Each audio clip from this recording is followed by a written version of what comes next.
Oke, Assalamualaikum warahmatullahi wabarakatuh. Kita masuk ke dalam materi perlindungan konsumen, yaitu kita bahas dulu mengenai konsumen dan perlindungan konsumen. Di sini kita akan belajar mengenai Undang-Undang Perlindungan Konsumen, yaitu di Indonesia diatur di dalam Undang-Undang Nomor 8 Tahun 1999. Sebelum kita masuk ke dalam materinya, kita ketahui dulu bahwa di dalam Undang-Undang Perlindungan Konsumen, yang dimaksud dengan konsumen adalah konsumen akhir. Jadi kalau misalnya teman-teman beli suatu produk, kemudian teman-teman konsumsi sendiri, itu kalian masuk ke dalam kategori konsumen. Tetapi kalau kalian beli suatu produk atau pangan ke pedagang, kemudian kalian beli dalam jumlah banyak, diperdagangkan kembali, kalian masuk ke dalam kategori distributor atau penyalur atau perantara. Jadi kalau teman-teman mahasiswa nih, biasanya kalau ada yang dana usaha untuk kegiatan-kegiatan tertentu, biasanya teman-teman beli kue dalam bentuk berapa dus atau berapa lusin, terus kalian perjualbelikan kembali, maka kalian tidak masuk ke dalam kategori konsumen, karena kalian tidak menggunakan atau mengkonsumsinya sendiri. Nah, di dalam Undang-Undang Perlindungan Konsumen, diatur banyak hal mengenai konsumen. Tetapi, Undang-Undang Perlindungan Konsumen ini tidak semata-mata melindungi konsumen aja, tapi juga pelaku usaha dan juga stakeholder lainnya. Di sini kita akan bahas dulu mengenai konsumen. Di dalam Undang-Undang Hukum Perlindungan Konsumen, ada asas perlindungan konsumen. Ada 5 asas yang dianut, ada manfaat, keadilan, keseimbangan, keamanan dan keselamatan konsumen, dan juga kepastian hukum. Nah, yang pertama, kenapa Undang-Undang Perlindungan Konsumen menganut asas manfaat? Yang paling pertama, yaitu asas manfaat ini dimaksudkan untuk mengamanatkan bahwa segala upaya dalam penyelenggaraan perlindungan konsumen harus memberikan manfaat yang sebesar-besarnya bagi kepentingan konsumen dan pelaku usaha secara keseluruhan. Jadi bukan hanya bermanfaat untuk konsumen, tetapi juga bermanfaat untuk pelaku usaha dan stakeholder lainnya, termasuk pemerintah dan unit-unit tertentu. Ini relevan dengan adanya teori kemanfaatan bahwa hukum itu akan bermanfaat ketika memberikan dampak sebesar-besarnya kepada masyarakat. Kemudian yang kedua, Undang-Undang Perlindungan Konsumen ini juga menganut asas keadilan. Di sini dimaksudkan bahwa partisipasi dari seluruh rakyat itu dapat diwujudkan secara maksimal dan memberikan kesempatan kepada konsumen dan juga pelaku usaha untuk memperoleh haknya dalam melaksanakan kewajibannya secara adil. Jadi diatur hak dan kewajibannya sedemikian rupa sehingga tidak ada ketimpangan satu sama lain antara hak konsumen dan juga hak dari pelaku usaha. Kemudian yang ketiga, asas perlindungan konsumen adalah asas keseimbangan. Di sini untuk menyeimbangkan tadi hak dan kewajiban konsumen dan juga pelaku usaha, baik secara material maupun spiritual. Kemudian yang keempat, asas dalam Undang-Undang Perlindungan Konsumen juga asas keamanan dan keselamatan konsumen. Di sini dimaksudkan untuk memberikan jaminan atas keamanan, keselamatan dalam penggunaan, pemakaian, atau pemanfaatan barang dan juga jasa yang dikonsumsi atau digunakan. Kemudian yang kelima, adanya asas kepastian hukum. Di sini dimaksudkan agar baik pelaku usaha maupun konsumen mentaati hukum dan memperoleh keadilan dalam penyelenggaraan perlindungan konsumen, serta negara menjamin dalam kepastian hukum. Makanya, kalau tujuan hukum yang pertama adalah pasti kepastian, karena untuk menentukan bahwa setiap hal itu sudah pasti diakomodir melalui peraturan perundang-undangan. Kemudian tadi asas perlindungan konsumen itu ada di pasal 2. Di pasal 3-nya, di dalam Undang-Undang Perlindungan Konsumen, ini membahas mengenai tujuan dari perlindungan konsumen itu sendiri. Yang pertama, tujuannya yaitu untuk meningkatkan kesadaran, kemampuan, dan juga kemandirian dari konsumen. Nah, pertama ini adanya kesadaran. Sadar atas apa sih? Pertama adalah sadar atas haknya masing-masing. Kemudian yang kedua, kemampuan. Mampu untuk apa nih? Mampu untuk mencari informasi, untuk mengetahui dan memperoleh informasi yang banyak. Kemudian yang ketiga, kemandirian. Mandiri untuk memperoleh informasi tadi. Jadi nggak perlu lagi kita sebagai konsumen harus melulu disuapin, harus melulu disajikan terkait dengan informasi, produk, ataupun jasa yang akan kita konsumsi. Jadi ada 3 tujuan. Yang pertama, yaitu ada kesadaran, kemampuan, dan juga adanya kemandirian. Kemudian tujuan yang kedua, yaitu untuk mengangkat harkat dan martabat konsumen dengan cara menghindarkan dari akses negatif pemakaian barang atau jasa. Contohnya adanya penerapan standar produk. Kalau produk-produk ini tidak diatur standarnya, maka nantinya beragam nih, nggak seragam produk standarnya. Jadi harus diatur mengenai standarnya seperti apa. Kalau sudah ada standarnya, maka merata, kemudian bisa disetarakan. Kemudian yang ketiga, tujuannya adalah untuk meningkatkan pemberdayaan konsumen dalam memilih, menentukan, dan juga menuntut hak-haknya sebagai konsumen. Di sini contohnya adalah peran aktif konsumen untuk berperilaku aktif dalam memperoleh informasi. Kemudian yang keempat, tujuannya adalah untuk menciptakan sistem perlindungan konsumen yang mengandung unsur kepastian hukum dan keterbukaan informasi, serta akses untuk mendapatkan informasi. Contohnya, bagaimana penerapan pasal-pasal di dalam Undang-Undang Perlindungan Konsumen. Kemudian yang kedua, bagaimana pelaku usaha dapat memberikan informasi yang terbuka mengenai produk-produknya.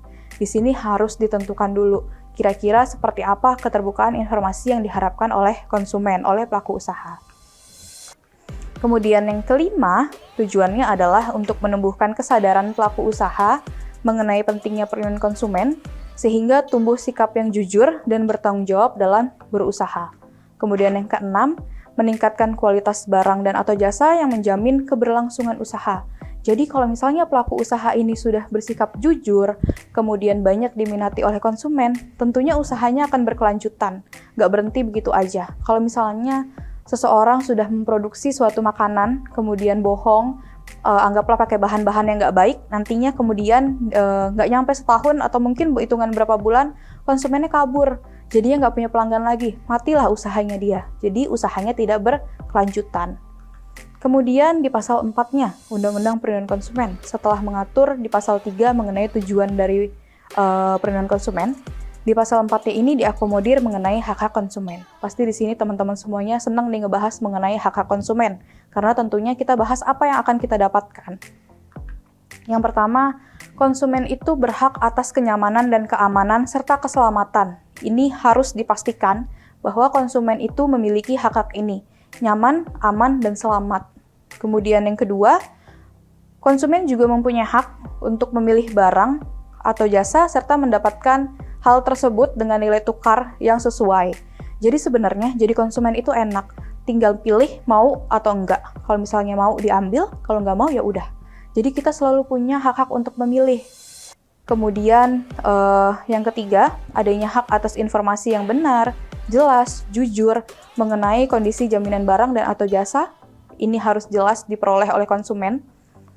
Kemudian yang keempat, hak untuk didengar kalau misalnya memang ada kendala ataupun ada permasalahan terkait dengan barang atau jasa yang diterima.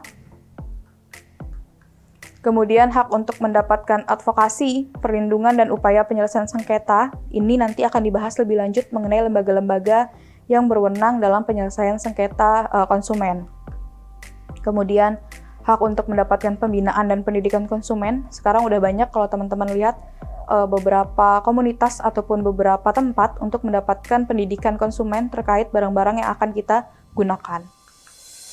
Kemudian yang selanjutnya ada hak untuk diperlakukan atau dilayani secara benar, jujur, dan juga tidak diskriminatif, tidak memandang suku, agama, ataupun ras tertentu untuk mendapatkan hak-hak tadi informasi dan juga pelayanan yang baik. Kemudian hak untuk mendapatkan kompensasi ganti rugi kalau misalnya tidak sesuai dengan perjanjian atau barang yang kita terima tidak sesuai dengan apa yang dikatakan oleh pelaku usaha. Kemudian yang terakhir adalah haknya yang diatur dalam undang-undang lainnya. Ini kaitannya dengan kalau kita menjadi konsumen perbankan, layanan keuangan lainnya, atau mungkin di bidang-bidang lainnya. Kemudian di pasal berikutnya, kita bahas mengenai kewajiban dari konsumen. Yang pertama, konsumen ini sebenarnya wajib untuk membaca dan mengikuti petunjuk informasi mengenai prosedur pemakaian atau pemanfaatan barang dan jasa yang semata-mata adalah untuk keamanan dan keselamatan kita sendiri. Kalau misalnya kita beli produk-produk elektronik, contohlah kita ambil beli setrikaan, tentunya kita harus tahu dulu nih wattnya berapa. Kemudian kalau misalnya kita setrika untuk bahan yang katun, suhunya seharusnya berapa. Jadi petunjuk-petunjuk penggunaan yang sebenarnya sudah disajikan oleh pelaku usaha, itu juga harus kita manfaatkan supaya hak kita terpenuhi. Kemudian ini contohnya nih, kalau misalnya kita beli pakaian atau beli jaket atau mungkin beli selimut yang sifatnya dari bahan, kalian pasti akan temukan satu lembar ataupun ada satu bahan di ujung pakaian kalian itu yang kira-kira memuat ini. Contoh-contohnya yang paling atas ini, berarti bahan tersebut atau pakaian tersebut bisa dicuci dengan air dengan suhu 30 derajat Celcius, ataupun kemudian hanya bisa disetrika dengan suhu 150 derajat, dan lain-lainnya. Ini contoh-contoh petunjuk bagaimana perawatan dan penyimpanan dari sebuah produk yang ini sifatnya adalah tekstil atau kain. Kemudian ini salah satu contoh label. Di sini mengandung adanya komposisi, kemudian adanya efek samping. Ini kalau nggak salah berkaitan dengan label obat-obatan karena ada efek samping dan juga ada kontraindikasi. Di sini harus kalian perhatikan apa nih indikasinya kalau misalnya kalian menggunakan produk ini. Kemudian ini juga, ini merupakan label dari sebuah kental manis yang dulunya disebut dengan susu kental manis, sekarang sudah diganti. Kemudian di sini disajikan adanya label perhatian bahwa tidak cocok untuk digantikan sebagai air susu ibu. Ini harus menjadi perhatian, jangan sampai nanti para konsumen di luar sana untuk menggantikan air susu untuk anaknya digunakan produk-produk seperti ini karena mengandung mungkin gulanya tinggi ataupun komposisi lainnya yang tidak menyehatkan bagi anak-anak. Kemudian pelaku usaha juga harus beretikat baik. Kalau kalian misalnya lagi belanja ke pasar, kalian tawar-menawar. Kalau kalian nggak setuju, kalian boleh pergi. Tapi kalau kalian sudah setuju, kalian harus bayar sesuai dengan apa yang sudah kalian sepakati. Nggak boleh lagi kabur-kaburan, apalagi barangnya udah di tangan. Jadi itikat baik itu penting dalam hal transaksi antara konsumen dengan pelaku usaha. Kemudian ini, kalau itikat baik contohnya adalah membayar sesuai dengan nilai tukar yang disepakati. Kalau harganya satu baju 150.000, harus kalian bayar 150.000. Kemudian mengikuti upaya penyelesaian hukum sengketa perlindungan konsumen secara patut. Kalau memang bermasalah, maka harus diikuti secara patut bagaimana prosesnya. Dan juga akhirnya mengenai perlindungan konsumen ini pada intinya adalah kalau kita simpulkan, yang pertama, transaksi antara konsumen dengan pelaku usaha ini harus berdasarkan dengan kesepakatan. Kalau salah satu yang nggak sepakat, maka nggak terjadi adanya perjanjian. Kemudian, pada intinya, konsumen itu mempunyai hak untuk memilih. Jadi, kalau kalian nggak setuju atas suatu ketentuan, kalian boleh memilih untuk tidak menggunakan atau tidak jadi membeli. Tapi, kalau kalian sudah sepakat, maka kalian harus penuhi haknya dari pelaku usaha, yaitu kita wajib untuk memberikan pembayaran sesuai dengan nilai tukarnya. Kemudian, harus diperhatikan juga mengenai bagaimana keterbukaan informasi yang harus kita peroleh secara mandiri. Jangan melulu kita nunggu nih, pelaku usaha ini kira-kira mau menjelasin bagian mana lagi, padahal kita butuh informasi yang lebih dalam. Jadi kita juga harus bersikap aktif dalam memperoleh informasi atas produk ataupun jasa yang ingin kita konsumsi. Baik, sekian untuk materi hari ini terkait dengan konsumen. Kita nanti akan bahas lebih lanjut mengenai materi-materi berikutnya. Terima kasih. Wassalamualaikum warahmatullahi wabarakatuh.